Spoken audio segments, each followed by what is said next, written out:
ਤੇ ਪਰ ਉੱਥੋਂ ਇੱਕ ਬਕਾਇਦਾ ਸਫ਼ਰ ਸ਼ੁਰੂ ਹੋ ਗਿਆ। ਘਰਦਿਆਂ ਨੂੰ ਲੱਗਦਾ ਸੀ ਕਿ ਚਲੋ ਇੱਕ ਨਾਟਕ ਕਰ ਲਿਆ, ਦੋ ਨਾਟਕ ਕਰ ਲਏ, ਖਤਮ ਹੋ ਜਾਣੀ ਹੈ ਕਹਾਣੀ। ਪੰਜਾਬ ਤੇ ਪੰਜਾਬੀਆਂ ਲਈ ਗੁਰਬਾਣੀ ਇੱਕ ਬਹੁਤ ਵੱਡੀ ਚੀਜ਼ ਹੈ।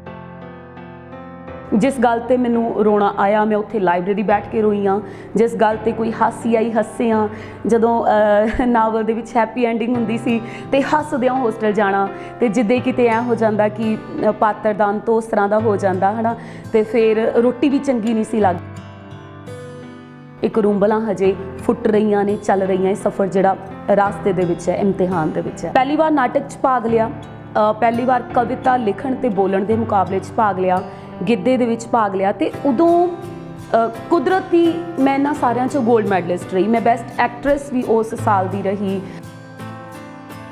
हुण जाके 5 साल बाद वो नाटक कीता, फिर भी मैनूं उहदियां लाइनां याद रहीआं कि वो रच जांदियां ने, है ना। तां वो मैनूं लगदा कि वड्डा स्टैप सी। चुप कुलैहणी चीक बुलबुली विचला कोई तोड़ दवो, मैथों मेरा आप गवाचा किसनूं आखां मोड़ दवो। तां उन्हां लई ही रूह दी रोटी होवेगी, टब्बर दे जी जिस दे सारे रचे होवणगे।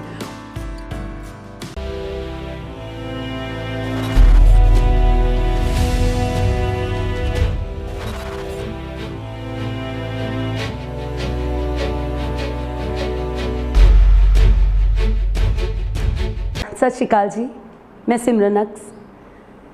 जिंदगी दे सफ़र बारे कुछ गल्लां करिए जे। शुरुआत असी कदे नहीं दस सकते भी किस चीज़ की शुरुआत कदों हुई, क्योंकि तुहानूं पता ही नहीं हुंदा कि शुरुआत है की आ, है ना। जे तां तुहानूं पता होवे कि आ सफ़र है, आ मेरी मंजिल है, राह, तां तुसीं दस सकदे हो कि पहला कदम कदों धरिया गया। पर ये चीज़ां शायद दूसरे दसदे ने कि तुसीं किसी सफ़र दे विच हो।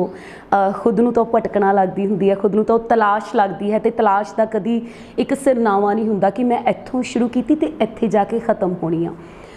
फिर भी जे मैं गल करां कि घर दा माहौल सी, किताबां कोल सी, और एक परवरिश दे विच इस शब्दां दा जिहड़ा आल दुआले हमेशा रहा।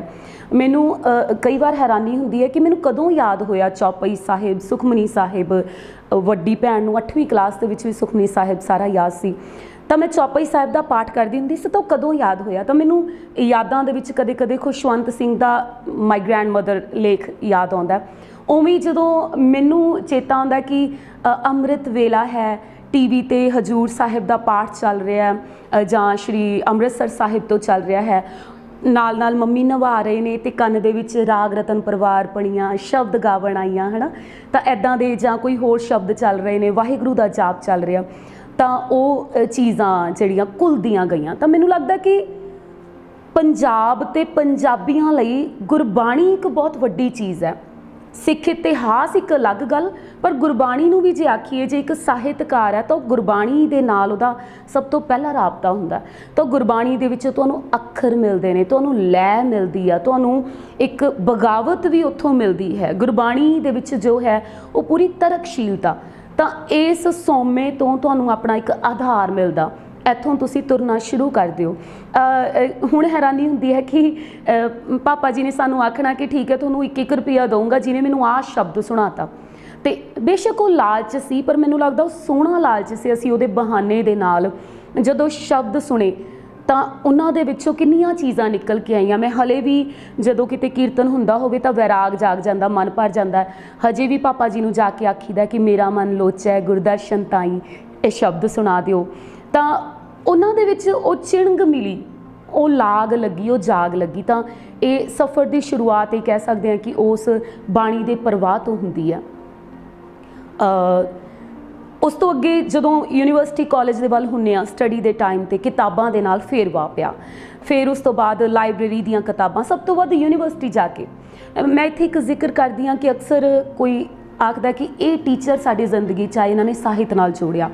साडे टाइम ते आके शायद ये जनरेशन गैप पै गया या कि ये खला आया, किसी ने सानू किताबां नाल आख्या ही नहीं। मैं रजिंद्रा कॉलेज दे विच पढ़दी रही हाँ, बड़े कमाल दे प्रोफैसर, हिस्टरी के प्रोफैसर स्वर्गीय सुखदेव सिंह जी सीगे, तनवंत कौर मैम बहुत वड्डा नाम, पर सानू किसी ने ये बांह फड़ के नहीं आख्या कि चलो लाइब्रेरी तुहाडा इन्ने घंटे का एक पीरियड है, तुसीं किताबां पढ़नियां ने, जां आह वाला राइटर। सिर्फ सिलेबस नाल जुड़े रहे। ਉਦੋਂ ਚੰਗਾ ਜ਼ਰੂਰ ਲੱਗਦਾ ਸੀ ਕਿ ਕੁਛ ਹਾਂ ਨਾਮ ਸੁਣੇ ਜਾਂ ਕਵਿਤਾਵਾਂ ਚੰਗੀਆਂ ਲੱਗਦੀਆਂ ਸੀ ਜਾਂ ਜੋ ਪੰਜਾਬੀ ਲਿਟਰੇਚਰ ਬਟ ਸਿਲੇਬਸ ਦੇ ਵਿੱਚ ਸੀ ਸਿਰਫ ਉਹਨੂੰ ਜਾਣਿਆ। ਪਰ ਜਦੋਂ ਮੈਂ ਯੂਨੀਵਰਸਿਟੀ ਜਾ ਕੇ ਐਡਮਿਸ਼ਨ ਕਰਵਾਈ ਹੈ ਤੇ ਉੱਥੇ ਜਾ ਕੇ ਲਾਇਬ੍ਰੇਰੀ ਦਾ ਪਤਾ ਲੱਗਿਆ ਕਿ ਇਹ ਕੋਈ ਚੀਜ਼ ਆ, ਫਿਰ ਅਸਲ ਉੱਥੋਂ ਪੜ੍ਹਨ ਦੀ ਜਿਹੜੀ ਸ਼ੁਰੂਆਤ ਹੋਈ ਹੈ। ਕਿਉਂਕਿ ਅਥਾਹ ਸੋਮਾ ਤੁਹਾਡੇ ਕੋਲੇ ਨੇਤੀ ਥੀਏਟਰ ਗਰੁੱਪ ਤੋਂ ਗੁਰਚਰਨ ਸਿੰਘ ਜੀ ਸੀਗੇ, ਜਿਨ੍ਹਾਂ ਦੇ ਨਾਲ ਥੀਏਟਰ ਬਹੁਤ ਕੀਤਾ। ਉਹ ਅਕਸਰ ਦੱਸਦੇ ਹੁੰਦੇ ਸੀ ਕਿ ਮੈਂ ਤੇ ਮੇਰਾ ਦੋਸਤ ਅਸੀਂ ਮਿੱਥ ਕੇ ਕਈ ਵਾਰ ਲਾਇਬ੍ਰੇਰੀ ਵੜ ਜਾਂਦੇ ਸੀ ਕਿ ਆਹ ਸ਼ੈਲਫ ਤੋਂ ਸ਼ੁਰੂ ਕਰਨਾ, ਆਪਾਂ ਇੰਨੇ ਦਿਨਾਂ 'ਚ ਆਪਾਂ ਆਹ ਕਿਤਾਬਾਂ ਪੜ੍ਹਨੀਆਂ ਵੀ, ਉਹਦੇ 'ਚੋਂ ਭਾਵੇਂ ਉਹਨੂੰ ਅਸੀਂ ਇਹ ਕਹੀਏ ਕਿ ਇਹ ਤਾਂ ਜੀ ਕੋਈ ਗੱਲ ਨਹੀਂ ਬਣੀ ਵੀ ਲਗਾਤਾਰ ਤੁਸੀਂ ਕਿਤਾਬਾਂ ਪੜ੍ਹਨੀਆਂ, ਪਰ ਫਿਰ ਵੀ ਉਹ 'ਚੋਂ ਬਹੁਤ ਕੁਝ ਨਿਕਲਦਾ ਸੀ, ਤੁਸੀਂ ਨੋਟਸ ਲੈਂਦੇ ਸੀ।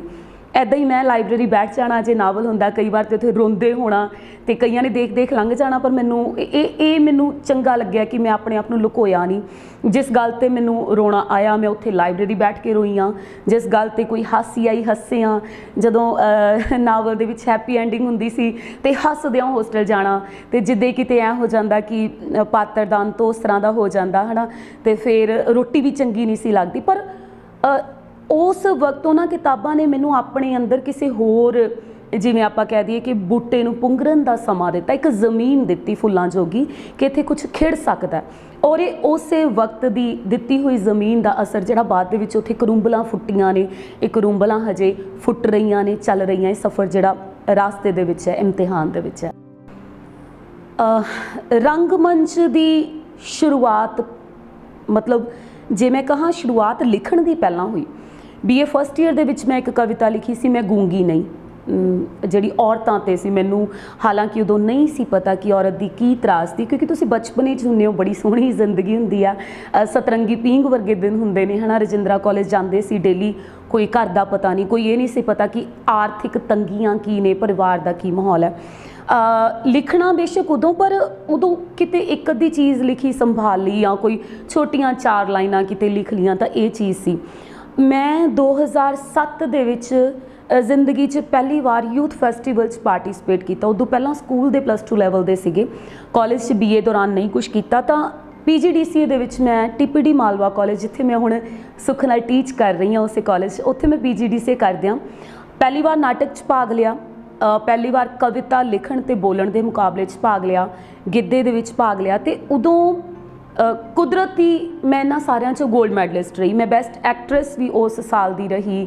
ਇੱਕ ਕੁੜੀ ਜ਼ਿੰਦਗੀ ਉਡੀਕ ਦੀ ਨਾਟਕ ਸੀ, ਪਾਲੀ ਭੁਪਿੰਦਰ ਜੀ ਦਾ ਲਿਖਿਆ ਹੋਇਆ ਤੇ ਕੀਰਤੀ ਕਿਰਪਾਲ ਸਰ ਵੱਲੋਂ ਕਰਵਾਇਆ ਗਿਆ। ਉਹ ਨਾਟਕ ਤੋਂ ਇੱਕ ਸਫ਼ਰ ਤੁਰ ਪਿਆ, ਦੋਨੋਂ ਚੀਜ਼ਾਂ ਇਕੱਠੀਆਂ ਹਾਲਾਂਕਿ ਹੋਈਆਂ ਕਿ ਕਵਿਤਾ ਵੀ ਮੇਰੀ ਗੋਲਡ ਮੈਡਲਿਸਟ ਰਹੀ। ਉਹਦੇ ਵਿੱਚ ਮੈਂ ਸੁੰਦਰਤਾ ਕਵਿਤਾ ਲਿਖੀ ਸੀ ਕਿ ਸੁੰਦਰਤਾ ਕੀ ਕਿੰਨਾ ਚੀਜ਼ਾਂ ਦੇ ਵਿੱਚ ਹੈ, ਔਰ ਉੱਥੇ ਹੀ ਨਾਟਕ ਦੀ ਜਿਹੜੀ ਹੈ ਇੱਕ ਮੰਚ ਪ੍ਰੋਪਰ ਉੱਥੋਂ ਮਿਲਿਆ। ਫਿਰ ਜਦੋਂ ਅੱਗੇ ਗਏ ਯੂਨੀਵਰਸਿਟੀ ਦੇ ਵਿੱਚ, ਕਵਿਤਾ ਦੇ ਵਿੱਚੋਂ ਤਾਂ ਚਲੋ ਇੱਕ ਚਿਣਗ ਲੱਗ ਗਈ, ਉਹ ਆਪਣੇ ਲਈ ਲਿਖਣ ਲੱਗ ਗਈ, ਉਹ ਕੰਪੀਟੀਸ਼ਨ ਤੋਂ ਬਾਹਰ ਹੋ ਗਿਆ। ਪਰ ਉੱਥੋਂ ਮੈਂ ਯੂਨੀਵਰਸਿਟੀ ਗਈ, ਉੱਥੇ ਮਿੱਟੀ ਰੁਦਨ ਕਰੇ ਡਾਕਟਰ ਸੁਨੀਤਾ ਧੀਰ ਜੀ ਦੇ ਨਾਲ, ਡਾਕਟਰ ਗੁਰਚਰਨ ਜੀ ਦੇ ਨਾਲ, ਉਹਨਾਂ ਦੇ ਨਾਲ ਇਹ ਕੰਮ ਕੀਤਾ, ਮਿੱਟੀ ਰੁਦਨ ਕਰੇ ਸਕਿੱਟ ਕੀਤੇ। ਪਰ ਉੱਥੋਂ ਇੱਕ ਬਕਾਇਦਾ ਸਫ਼ਰ ਸ਼ੁਰੂ ਹੋ ਗਿਆ। ਘਰਦਿਆਂ ਨੂੰ ਲੱਗਦਾ ਸੀ ਕਿ ਚਲੋ ਇੱਕ ਨਾਟਕ ਕਰ ਲਿਆ, 2 ਨਾਟਕ ਕਰ ਲਏ, ਖਤਮ ਹੋ ਜਾਣੀ ਹੈ ਕਹਾਣੀ। ਪਰ ਉਸ ਤੋਂ ਬਾਅਦ ਜਦੋਂ ਮੈਨੂੰ ਡਾਕਟਰ ਸੁਨੀਤਾ ਧੀਰ ਜੀ ਚੁਣ ਲੈਂਦੇ ਨੇ, ਯੂਨੀਵਰਸਿਟੀ ਤੋਂ ਬਾਅਦ ਮੈਂ ਘਰ ਆ ਜਾਂਦੀ ਹਾਂ। ਪਰ ਉਸ ਤੋਂ ਬਾਅਦ ਫਿਰ ਮੈਨੂੰ ਕਾਲ ਆਉਂਦੀ ਹੈ ਕਿ ਨਾਰਵੇ ਜਾਣਾ। ਮੈਨੂੰ ਨਾਰਵੇ ਨਹੀਂ ਪਤਾ ਸੀ ਕੀ ਹੈ, ਕਿੱਥੇ ਆ, ਘਰਦਿਆਂ ਨੂੰ ਵੀ ਨਹੀਂ ਸੀ ਪਤਾ। ਤਾਂ ਡਾਕਟਰ ਸੁਨੀਤਾ ਧੀਰ ਆਖਦੇ ਕਿ ਸਿਮਰਨ ਤੈਨੂੰ ਅਸੀਂ ਨਾਰਵੇ ਲੈ ਕੇ ਜਾਣਾ ਤੇ ਲੂਣਾ ਨਾਟਕ ਕਰਨਾ। ਮੈਨੂੰ ਇੱਕ ਸਕ੍ਰਿਪਟ ਮਿਲਦੀ ਆ, ਮੈਂ ਬਾਕੀ ਇੰਟਰਵਿਊਜ਼ 'ਚ ਵੀ ਜ਼ਿਕਰ ਕੀਤਾ ਕਿ ਕਿੱਦਾਂ ਮੈਮ ਆਏ, ਕਿੱਦਾਂ ਉਹ ਮੈਨੂੰ ਲੈ ਕੇ ਗਏ। ਮੈਨੂੰ ਸਕ੍ਰਿਪਟ ਮਿਲਦੀ ਆ ਲੂਣਾ ਦੀ, ਸ਼ਿਵ ਕੁਮਾਰ ਬਟਾਲਵੀ ਦਾ ਮਹਾਕਾਵ ਹੈ ਲੂਣਾ। ਮੈਂ ਪੜ੍ਹਦੀ ਤਾਂ ਉਹਨੂੰ ਹਾਂ ਨਾਟਕ ਦੀ ਤਿਆਰੀ ਲਈ ਪਈ, ਪਰ ਉਹ ਪੂਰਾ ਕਾਵਮਈ ਹੈ, ਪੂਰੀ ਦੀ ਪੂਰੀ ਕਵਿਤਾ ਹੈ। ਮਤਲਬ ਤੁਹਾਡੇ 4-4 5-5 ਮਿੰਟ ਦੇ ਸੀਨ ਨੇ ਤਾਂ ਉਹ ਪੂਰੀ ਕਵਿਤਾ ਦੇ ਵਿੱਚ ਹੀ, ਉਹਦਾ ਜਵਾਬ ਵੀ ਕਵਿਤਾ 'ਚ ਹੈ। ਤਾਂ ਮੈਨੂੰ ਲੱਗਦਾ ਕਿ ਇਹ ਵੀ ਬਹੁਤ ਕੁਦਰਤ ਵੱਲੋਂ ਸੋਚਿਆ ਸਮਝਿਆ ਸਟੈਪ ਸੀ ਮੇਰੀ ਜ਼ਿੰਦਗੀ 'ਚ ਕਿ ਇੱਕ ਕਾਵਮਈ ਨਾਟਕ ਕਰਨਾ। ਉਸ ਨਾਟਕ ਦੀ ਹਜੇ ਤੱਕ ਦੀ ਸਭ ਤੋਂ ਵੱਡੀ ਇਹੀ ਹੈਰਾਨੀ ਆ ਕਿ ਇੰਨਾ ਵੱਡਾ ਨਾਟਕ ਤੁਹਾਨੂੰ ਪੂਰਾ ਦਾ ਪੂਰਾ ਕਵਿਤਾ 'ਚ ਯਾਦ ਕਿਵੇਂ ਹੋ ਗਿਆ। ਤਾਂ ਔਰ ਮੈਂ ਇਹ ਵੀ ਕਹਿੰਦੀ ਹਾਂ ਕਿ ਮੈਂ ਹੁਣ ਜਾ ਕੇ 5 ਸਾਲ ਬਾਅਦ ਉਹ ਨਾਟਕ ਕੀਤਾ, ਫਿਰ ਵੀ ਮੈਨੂੰ ਉਹਦੀਆਂ ਲਾਈਨਾਂ ਯਾਦ ਰਹੀਆਂ ਕਿ ਉਹ ਰਚ ਜਾਂਦੀਆਂ ਨੇ, ਹੈ ਨਾ। ਤਾਂ ਉਹ ਮੈਨੂੰ ਲੱਗਦਾ ਇੱਕ ਵੱਡਾ ਸਟੈਪ ਸੀ। ਉਦੋਂ ਬਾਅਦ ਮੈਂ ਬਕਾਇਦਾ ਕਵਿਤਾ ਦੇ ਨਾਲ ਜੁੜੀ, ਪਰ ਫਿਰ ਵੀ ਮੈਂ ਅਜੇ ਤੱਕ ਮੈਂ ਆਖ ਸਕਦੀ ਹਾਂ ਕਿ 2017-18 ਤੋਂ ਪਹਿਲਾਂ ਹਜੇ ਵੀ ਨਹੀਂ ਪੂਰਨ ਜਾਣਕਾਰੀ, ਮੈਨੂੰ ਕੋਈ ਉਹ ਨਹੀਂ ਇਹਦੇ ਵਿੱਚ ਕਹਿਣ 'ਚ, पर 17-18 तो पहला मैं पढ़ती भी रही हाँ, लिखती भी रही हाँ, पर मैनू ये नहीं सी पता ये नज़म है, ये कविता है या एक गज़ल है, ये नहीं सी पता। पर हुण बकायदा जरूर है भी उन्होंने चीज़ों को आपां देखते हैं भी वो टैकनीक की है, वो रूपरेखा की है। उदों पहला ख्याल सी तुहाडी एक चढ़दी उम्र के अपने ख्याल होंदे आ, उदों मुहब्बत आउंदी है तुहाडी जिंदगी च, उदों तुहाडी जिंदगी च टकराव आउंदा, उदों तुहाडी जिंदगी च एक अलग किस्म की तलाश हुंदी है ना। वो नो डाउट एक ओपोजिट सैक्स है, अट्रैक्शन है उहदी है। समाजिक मुद्दे तुहानूं बाद च दिखण लगदे ने, इह च मैनूं नहीं लगदा कि इहनूं असीं किसी जिहड़ा क्वेश्चन उहदे विच बन्नीए कि क्यों, पर एक उम्र का चढ़ाव हुंदा, तुहानूं इदां दीयां चीज़ां चंगीआं लगदियां, तुसीं उवें दा लिख दिओ, फिर वो नालों नाल बाकी चीज़ां दा पता लगदा। तां उदों यूनीवर्सिटी टाइम तो कवितावां लिखणियां, पढ़नियां, नोट डाउन करनियां। मैं बरजिंदर चौहान जी नूं मिली हाँ 2019 दे विच जाके, पर मैं बरजिंदर चौहान जी दे शेयर अपनी डायरी च नोट करदी हाँ 2009-10 तो। उदों मैनूं हुण जदों मिली हाँ तो हुण मैनूं लग्गिया भी ये बरजिंदर चौहान, ये सुखविंदर अमृत जिन्हां दे मैं नाटकां च शेयर बोलदी रही, मेरे लिए ये रब ने। जिवें एक किताब च लिखिया सी कि कलाकार बेशक रब नहीं हुंदा, पर वो रब तो थल्ले दी चीज़ भी नहीं हुंदा। तां मेरे लिए गुरतेज कौहारवाला, बरजिंदर चौहान, सुखविंदर अमृत जिन्हां दीयां किताबां उदों पढ़ियां है ना, मैं राम स्वरूप पणखी जी के नावल जदों पढ़े, जसवंत सिंह कंवल पढ़े, तो मैनूं लग्गिया भी ये दुनिया होर है। तो मैं दुनिया के सुपनिया च गुआची आप वो उंगल फड़ के उत्थे तक तुरदी आई, तो अज जदों उन्होंने सावें देखते हैं तो ऐ लगता कि हाँ ये सच्ची किसी अलौकिक दुनिया की होर किसी दुनिया दीयां गल्लां ने। तो वो हजे भी कहते होंगे कि तुहाडी अखां च जिन्नी हैरत है रंग उन्ने नज़र आउंदे, मेरी अखां च वो हैरत हूबहू अजे भी बाकी, अजे भी मैनूं उही रंग नज़र आउंदे ने। रंगमंच जिवें असीं आखदे हां कि नाम तो ही है एक ऐसा मंच जिथे रंग बिखरदे ने। हुण रंग साडे रस ने, साडे अंदर बहुत सारे रंग ने। कदी तुहाडे ते एक जिहड़ा है हावी हुंदा उदासी दा रंग, कदी तुहाडे ते मल्लो मल्ली तुहानूं हासा आउंदा है, कदी तुहानूं पता ही नहीं हुंदा बिना वजह तुसीं चुप हो, कदी तुहाडा बड़ा बोलण नूं जी करदा है ना, चीक बुलबुली है या किस तरह जिद्दां मेरा अपना एक शेर है कि चुप कुलैहणी चीक बुलबुली विचला कोई तोड़ दवो, मैथों मेरा आप गवाचा किसनूं आखां मोड़ दवो। मैनूं लगदा कि रंगमंच सानूं गवाचिया होया अपना आप मोड़ दिंदा, मैनूं घट्टो घट्ट ये लगदा। तुहाडे अंदर बहुत सारे व्यक्ति जिउंदे हुंदे ने है ना।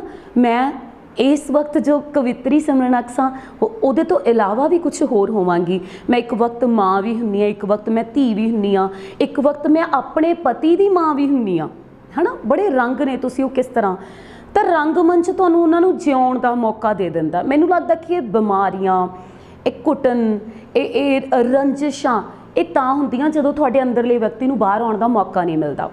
मैं कई जणियां नाल गल कीती, वो कहंदे कि मैਡੀਟੇਸ਼ਨ की चीज़ है, एकाग्रता। तुहाडा जिथे भी एकाग्र हो गए उत्थे यानी कि तुहाडा मन जिहड़ा वो रिलीज़ हो गया है ना। जदों असीं कहने असीं डुੱਬ के मुहब्बत करते हैं तो वह भी तुहाडी मैਡੀਟੇਸ਼ਨ है। तुसीं डुੱਬ के कोई किताब पढ़ते हो, वह भी तुहाडी मैਡੀਟੇਸ਼ਨ है। तुसीं खुद नूं शीशे च तैयार हो के बड़े ध्यान नाल देखते हो तो मैनूं तो वह भी मैਡੀਟੇਸ਼ਨ लगती है ना। तुसीं रीझ किस चीज़ दे विच लाउने हो, तो रंगमंच तुहानूं वो रीझ लाउणी सिखा दिंदा। तुसीं एक होर पात्र च जाने हो, वो किते ना किते तुहाडे अंदर बैठा हुंदा है, तुसीं उहनूं बाहर कढदे हो। जदों बाहर निकल गया तो तुसीं अपने आप च निरोल हो जाने हो, होर जिंदगियां जिउणे हो। एक जिंदगी दे विच जिंदगी असीं आप ही आखदे हां कि बहुत वड्डा रंगमंच है, तुसीं कदी कोई पात्र अदा करदे हो, कदी कोई पात्र अदा करदे हो, किस तरह दा। पर एक इत्थे ये भी गल है कि तुसीं उस नूं किद्दां लैके चलदे हो। तुसीं उहनूं तुहाडा कित्ता है, रंगमंच भी कित्ता है, बिल्कुल है। तुहाडा कविता लिखना भी कित्ता हो सकता है। तुसीं प्रोफैशनल राइटर भी हुंदे हो। जब तुहानूं आख्या जांदा ऐदां दा गीत लिख के दो जां ऐदां दी कविता लिखो ना जिहड़ी लोकां नूं टुंबे, तो वो कित्ता भी हुंदा, रुजगार भी हुंदी है गज़ल किसे लई। करणजीत जी दा बड़ा सोहना इस ते शेयर है। तो इत्थे गल है कि रंगमंच नूं तुसीं लैके किवें चल रहे हो। जे तां तुसीं उहनूं रुजगार दे तौर ते लैके चल रहे हो, फिर तां तुसीं चाहोगे मैं एक दिन च 3 नाटक खेड लवां, मेरी दिहाड़ी बन जावे है ना। पर एक रंगमंच है जिथे तुसी बाकी सारिया चीज़ों तो फ्री हो, तुसी सोच सकते हो, उन्होंने एलैबोरेट कर सकते हो, तुसी अपने अंदरों कढ़ सकते हो है ना। मैं बहुती बार देखती हूँ जिस जगह पर हुण साहिब सिंह जी ने, जिस जगह पर डॉक्टर सुनीता धीर होरे ने, उन्होंने अपना एक पासे उन्होंने कित्ता तो सी ना ਕਿ ਉਹ ਆਪਣਾ ਕਮਾਈ ਦਾ ਸਾਧਨ ਬਹੁਤ ਚੰਗਾ ਹੈ ਨਾ ਤੁਹਾਡੇ ਕੋਲ, ਫਿਰ ਤੁਸੀਂ ਚੀਜ਼ਾਂ ਨਾਲ ਖੇਡ ਸਕਦੇ ਹੋ। ਪਰ ਜਦੋਂ ਉਹੀ ਗੱਲ ਹੈ ਕਿ ਕਵਿਤਾ ਉਹਨਾਂ ਲਈ ਹੀ ਰੂਹ ਦੀ ਰੋਟੀ ਹੋਵੇਗੀ, ਟੱਬਰ ਦੇ ਜੀ ਜਿਸ ਦੇ ਸਾਰੇ ਰੱਜੇ ਹੋਣਗੇ। ਹੁਣ ਰੰਗਮੰਚ ਦੇ ਰੰਗ ਉਦੋਂ ਹੀ ਸੋਹਣੇ ਲੱਗਦੇ ਆ ਜੇ ਢਿੱਡ 'ਚ ਕੁਛ ਪਿਆ ਹੋਇਆ। ਜਦੋਂ ਅਸੀਂ ਨਾਟਕ ਨੁੱਕੜ ਨਾਟਕ ਕਰਦੇ ਹੁੰਦੇ ਸੀ ਯੂਨੀਵਰਸਿਟੀ ਟਾਈਮ 'ਤੇ, ਘਰੋਂ ਖਰਚਾ ਨਹੀਂ ਸੀ ਮਿਲਦਾ, ਤਾਂ ਉਦੋਂ ਮੈਨੂੰ ਉਹ ਬਹੁਤ ਸੋਹਣਾ ਲੱਗਦਾ ਸੀ। ਸੱਚੀ ਆਖਾਂ ਕਿ ਮੈਨੂੰ ਜਦੋਂ 200 ਰੁਪਈਆ ਇੱਕ ਨਾਟਕ ਦਾ ਮਿਲਣਾ, 100 ਰੁਪਈਆ ਵੀ ਮਿਲਣਾ, ਕਈ ਵਾਰ ਮੈਂ ਕਿਰਾਏ ਖੁਣੋਂ ਵੀ ਬੈਠੀ ਹੁੰਦੀ ਸੀ ਕਿਉਂਕਿ ਘਰੋਂ ਬਗਾਵਤ ਕਹਿ ਲਓ, ਜੋ ਮਰਜ਼ੀ ਹਾਲਾਤ ਵੀ ਨਹੀਂ ਸੀ, ਇਹ 'ਚ ਵੀ ਕੋਈ ਸ਼ੱਕ ਨਹੀਂ ਕਿ 4 ਬੱਚਿਆਂ ਨੂੰ ਪਾਲਣਾ ਇਕੱਲੇ ਪਿਓ ਦੇ ਸਿਰ 'ਤੇ ਪੜ੍ਹਾਉਣਾ, ਹਾਇਰ ਸਟੱਡੀਜ਼, ਹਾਲਾਤ ਹੈ ਵੀ ਨਹੀਂ ਸੀ ਕਿ ਮੈਂ ਦੂਜਿਆਂ ਵਾਂਗ ਫਿਲਮਾਂ ਦੇਖਣ ਜਾ ਸਕਾਂ ਸਿਨੇਮਾ 'ਚ। ਤਾਂ ਮੈਂ ਹਮੇਸ਼ਾ ਨਾ ਕਰ ਦਿੰਦੀ ਸੀ ਕਿ ਮੈਨੂੰ ਪਸੰਦ ਨਹੀਂ ਇਹ ਚੀਜ਼ਾਂ, ਤਾਂ ਹੌਲੀ ਹੌਲੀ ਮੇਰੀ ਆਦਤ 'ਚ ਪੈ ਗਈਆਂ ਕਿਉਂਕਿ ਮੇਰੇ ਕੋਲ ਸਾਧਨ ਨਹੀਂ ਸੀ। ਮੇਰਾ ਜੋੜ ਘਟਾਓ ਲੱਗਦਾ ਰਹਿੰਦਾ ਸੀ ਕਿ ਮੈਂ ਜੇ ਤਪੇ ਗਈ ਤਾਂ ਮੇਰਾ ਕਿਰਾਇਆ ਜਿਹੜਾ 85 ਰੁਪਏ ਖਰਚ ਹੋ ਜਾਣਾ, ਆਟੋ ਦਾ ਲੱਗਣਾ 100 ਰੁਪਈਆ ਲੱਗ ਜਾਣਾ, ਛੱਡ ਪਰੇ। ਤਾਂ ਜਦੋਂ ਮੈਂ ਨੁੱਕੜ ਨਾਟਕ ਕਰਨ ਜਾਣਾ 100 ਰੁਪਈਆ ਬਣ ਜਾਣਾ 200 ਰੁਪਈਆ, ਮੈਨੂੰ ਉਹ 600-700 ਰੁਪਈਆ ਬਿੱਲ ਦਾ ਵੀ ਮਸਾਂ ਅਰੇਂਜ ਹੁੰਦਾ ਸੀ, 1000 ਰੁਪਈਆ ਮਹੀਨੇ ਦਾ ਖਰਚਾ ਬਰਚਾ ਮਸਾਂ ਅਰੇਂਜ ਹੁੰਦਾ ਸੀ। ਤਾਂ ਉਦੋਂ ਤੱਕ ਪਰ ਉਹ ਚੰਗਾ ਲੱਗਦਾ ਸੀ, ਸੋਹਣਾ ਲੱਗਦਾ ਸੀ 100 ਰੁਪਈਆ 200 ਰੁਪਈਆ। ਪਰ ਜੇ ਮੈਂ ਅੱਜ ਦੇ ਸਮੇਂ 'ਤੇ ਕਹਾਂ, ਕੋਈ ਮੈਨੂੰ ਕਹੇ ਕਿ ਤੂੰ 10 ਦਿਨ ਰਿਹਰਸਲਸ ਕਰ, ਉਦੋਂ ਬਾਅਦ ਆਪਾਂ ਨਾਟਕ ਕਰਾਂਗੇ, ਫਿਰ ਤੈਨੂੰ ਅਸੀਂ ਜਿਹੜਾ 300 ਰੁਪਈਆ ਦੇਵਾਂਗੇ, ਤਾਂ ਮੈਂ ਨਹੀਂ ਕਰ ਸਕਦੀ। ਮੈਂ ਆਪਣਾ ਟੱਬਰ ਵੀ ਦੇਖਣਾ ਹੈ, ਘਰ ਫੂਕ ਕੇ ਤਮਾਸ਼ਾ ਆਪਾਂ ਥੋੜ੍ਹਾ ਚਿਰ ਦੇਖ ਸਕਦੇ ਹੁੰਦੇ ਹਾਂ। ਇਹ ਗੱਲ ਸ਼ਾਇਦ ਕਠੋਰ ਵੀ ਆ, ਸਖਤ ਵੀ ਆ, ਪਰ ਸੱਚੀ ਜਦੋਂ ਮੈਂ ਹੁਣ ਆਪਣੀ ਏਜ ਦੇ ਨਵੇਂ ਮੁੰਡੇ ਕੁੜੀਆਂ ਨੂੰ ਦੇਖਦੀ ਹਾਂ ਤਾਂ ਮੈਨੂੰ ਉਹਨਾਂ 'ਤੇ ਤਰਸ ਵੀ ਆਉਂਦਾ। ਉਹ ਸੁਪਨੇ ਕੁਛ ਹੋਰ ਲੈ ਕੇ ਆਏ ਹੁੰਦੇ ਆ ਕਿ ਅਸੀਂ ਆਪਣੇ ਆਪ ਨੂੰ ਇੱਕ ਚੰਗੇ ਇਨਸਾਨ ਬਣਾ ਰਹੇ ਹਾਂ, ਅਸੀਂ ਆਪਣੇ ਆਪ ਨੂੰ ਮੈਂਟਲੀ ਜਿਹੜਾ ਸਟਰੋਂਗ ਕਰ ਰਹੇ ਹਾਂ, ਅਸੀਂ ਕੁਛ ਨਵਾਂ ਸਮਾਜ 'ਚ ਯੋਗਦਾਨ ਪਾ ਰਹੇ ਹਾਂ। ਪਰ ਸਮਾਜ 'ਚ ਯੋਗਦਾਨ ਪਾਉਂਦੇ ਪਾਉਂਦੇ ਹਾਲਾਤ ਇਹ ਹੋ ਜਾਂਦਾ ਕਿ ਉਹ ਪੱਲਿਓਂ ਖਰਚ ਰਹੇ ਹੁੰਦੇ ਆ, ਘਰਦਿਆਂ ਤੋਂ ਲੱਗਦਾ ਉਹਨਾਂ ਦੀ ਜਿਹੜੀ ਇੱਕ ਸਟਰਗਲਿੰਗ ਏਜ ਹੁੰਦੀ ਆ ਨਾ, ਉਹ ਐਕਸਪੈਕਟੇਸ਼ਨਸ ਲੰਘ ਜਾਂਦੀ ਹੈ ਕਲਪਨਾਵਾਂ ਦੇ ਵਿੱਚ। ਫਿਰ ਉਹ ਜਦੋਂ ਨਿਕਲ ਕੇ ਦੇਖਦੇ ਆ ਤਾਂ ਉਹ ਥੀਏਟਰ ਜੋਗੇ ਰਹਿ ਗਏ, ਉਹਨਾਂ ਨੂੰ ਅੱਗੇ ਵਧਣ ਦਾ ਕੋਈ ਰਾਹ ਹੀ ਨਹੀਂ ਮਿਲਿਆ। ਉਹਨਾਂ ਨੂੰ ਨਾ ਫਿਲਮਾਂ ਦਾ ਰਾਹ ਮਿਲਿਆ, ਨਾ ਕੋਈ ਸ਼ਾਰਟ ਫਿਲਮ 'ਚ ਜਾ ਸਕੇ, ਉਹ ਸਮਾਂ ਖੁੰਝਾ ਲਿਆ ਗਿਆ। ਮਤਲਬ ਮੈਨੂੰ ਇਸ ਚੀਜ਼ ਤੋਂ ਹੌਲੀ ਹੌਲੀ ਚਿੜ ਆਉਣ ਲੱਗ ਗਈ, ਜਿਹੜੇ ਡਾਇਰੈਕਟਰ ਹੋਲਡ ਕਰਦੇ ਸੀ ਆਪਣੇ ਪਾਤਰਾਂ ਨੂੰ ਵੀ ਤੁਸੀਂ ਸਾਡੇ ਹੋ ਗਏ, ਨਾ ਤਾਂ ਕਿਸੇ ਹੋਰ ਟੀਮ 'ਚ ਜਾਣਾ, ਨਾ ਤੁਸੀਂ ਕੋਈ ਹੋਰ ਇਸ ਤਰ੍ਹਾਂ ਦਾ ਨਾਟਕ ਕਰਨਾ, ਔਰ ਉਹਨਾਂ ਦੀ ਇਨੋਵੇਸ਼ਨ ਖਤਮ ਹੋ ਗਈ। ਮੈਨੂੰ ਲੱਗਦਾ ਜੇ ਤੁਸੀਂ ਰੰਗਮੰਚ ਨਾਲ ਜੁੜੇ ਹੋ, ਤੁਹਾਡੇ ਡਾਇਰੈਕਟਰਸ ਨੂੰ ਚਾਹੀਦਾ ਤੁਹਾਡੀ ਇਨੋਵੇਸ਼ਨ ਕ੍ਰੀਏਟ ਕਰਨ, ਤੁਹਾਨੂੰ ਰੱਟਾ ਨਾ ਮਰਵਾਉਣ ਅਤੇ ਤੁਹਾਨੂੰ ਅੱਗੇ ਜ਼ਿੰਦਗੀ ਦੇ ਚਾਂਸਸ ਵੀ ਦੇਣ। ਕਈ ਡਾਇਰੈਕਟਰ ਇੱਦਾਂ ਦੇ ਆ ਜਿਹੜੇ ਆਪਣੇ ਜਿਹੜੇ ਉਹਨਾਂ ਦੇ ਨਾਲ ਕੰਮ ਕਰਦੇ ਨੇ, ਉਹਨਾਂ ਨੂੰ ਅੱਗੇ ਚਾਂਸ ਦਿੰਦੇ ਨੇ ਵੀ ਬਈ ਆਹ ਫਿਲਮ ਆਈ ਹੈ ਤੂੰ ਇਹ 'ਚ ਕਰ, ਜਾਂ ਆਪਾਂ ਆਹ ਚੀਜ਼ ਕਰੀਏ। ਪਰ ਜੇ ਡਾਇਰੈਕਟਰ ਇਹ ਸੋਚੇ ਕਿ ਮੈਂ ਆਪਣੇ 10-12 ਬੰਦਿਆਂ ਦੇ ਸਿਰ ਤੋਂ ਖਾਣਾ ਹੈ, ਮੈਂ ਆਪਦਾ ਘਰ ਚਲਾਉਣਾ, ਤਾਂ ਉੱਥੇ ਜਾ ਕੇ ਇਹ ਗੁਨਾਹ ਆ, ਉੱਥੇ ਜਾ ਕੇ ਪਾਪ ਹੈ ਜਿਹੜਾ ਤੁਸੀਂ ਦੂਸਰਿਆਂ ਨਾਲ ਕਰ ਰਹੇ ਹੋ। ਅਗਲੇ ਦੀ ਇੱਕ ਭੋਲੇਪਣ ਵਾਲੀ, ਅਣਭੋਲਪਣ ਵਾਲੀ ਉਮਰ ਨੂੰ ਗਵਾ ਰਹੇ ਹੋ, ਹੈ ਨਾ। ਹਾਂ, ਪਰ ਜੇ ਤੁਸੀਂ ਆਪਣੇ ਦਮ 'ਤੇ ਅੱਗੇ ਨਿਕਲ ਗਏ ਹੋ, ਮੈਨੂੰ ਬਲਵਿੰਦਰ ਬੁਲਟ ਬੜਾ ਚੰਗਾ ਲੱਗਦਾ ਜਦੋਂ ਮੈਂ ਦੇਖਦੀ ਹਾਂ, ਸੋਹਣੀਆਂ ਫਿਲਮਸ ਚਲਾ ਗਿਆ, ਥੀਏਟਰ ਦੇ ਰਘਵੀਰ ਬੋਲੀ ਹੈ ਨਾ, ਵੀ ਉਹ ਜਦੋਂ ਥੀਏਟਰ 'ਚੋਂ ਨਿਕਲ ਕੇ ਅੱਗੇ ਗਏ ਆ ਤਾਂ ਚੰਗਾ ਲੱਗਦਾ ਹੈ। ਪਰ ਕਈਆਂ ਨੂੰ ਇਹ ਘੁਣ ਵਾਂਗ ਖਾ ਵੀ ਗਿਆ ਵਿੱਚੋਂ ਵਿੱਚ ਕਿ ਉੱਥੇ ਤੱਕ ਸੀਮਤ ਰਹਿ ਗਏ। ਤਾਂ ਇਹ ਜ਼ਰੂਰ ਹੈ ਕਿ ਰੰਗਮੰਚ ਨੂੰ ਸਮਝ ਕੇ ਵੀ ਚੱਲੋ ਕਿ ਉਹਦਾ ਅਸਲੀ ਅਰਥ ਰਵੇ। ਗੁਰਸ਼ਾਨ ਭਾਜੀ ਦੇ ਬੰਦੇ ਜਿਹੜੇ ਸੀ, ਉਹਨਾਂ ਨੇ ਸਮਾਜ ਨੂੰ ਸੱਚੀਓ ਦਿੱਤਾ। ਜੇ ਨਹੀਂ ਵੀ ਦਿੱਤਾ ਤਾਂ ਤੁਸੀਂ ਆਪ ਤਾਂ ਲੱਟ ਬਲੇ ਹੋ ਨਾ, ਤੁਸੀਂ ਆਪਣੇ ਆਪ 'ਚ ਚਾਨਣ ਪੈਦਾ ਕੀਤਾ। ਹੁਣ ਜੇ ਤੁਸੀਂ ਟੀਮ ਬਣਾ ਲਈ, ਤੁਸੀਂ ਟੀਮ ਨੂੰ ਸ਼ਾਮ ਨੂੰ ਪੈਸੇ ਭਾਵੇਂ ਘੱਟ ਦਿਓ ਪਰ ਬੋਤਲਾਂ ਜ਼ਰੂਰ ਦਿਓਗੇ। ਤੁਸੀਂ ਸ਼ਾਮ ਨੂੰ ਤੁਸੀਂ ਇਹ ਅਲਾਉ ਕਰ ਦਿਓ ਕੁੜੀਆਂ ਮੁੰਡੇ ਜਿਵੇਂ ਮਰਜ਼ੀ ਵਿਚਰਨ, ਜੀ ਆਜ਼ਾਦੀ ਹੈ ਇਹਨਾਂ ਦੀ, ਉਸ ਦੇ ਨਾਮ 'ਤੇ ਤੁਸੀਂ ਬੱਚਿਆਂ ਨੂੰ ਆਪਦੀ ਟੀਮ 'ਚ ਬੰਨ੍ਹ ਕੇ ਰੱਖਣ ਲਈ ਇਹ ਗਲਤ ਕਰ ਰਹੇ ਹੋ। ਇਹ ਹਮੇਸ਼ਾ ਗਲਤ ਹੈ, ਇਹ ਪਾਪ ਹੈ। ਇਹਦੇ ਬਾਰੇ ਸਾਨੂੰ ਸੋਚਣਾ ਜ਼ਰੂਰ ਪਏਗਾ ਹੁਣ।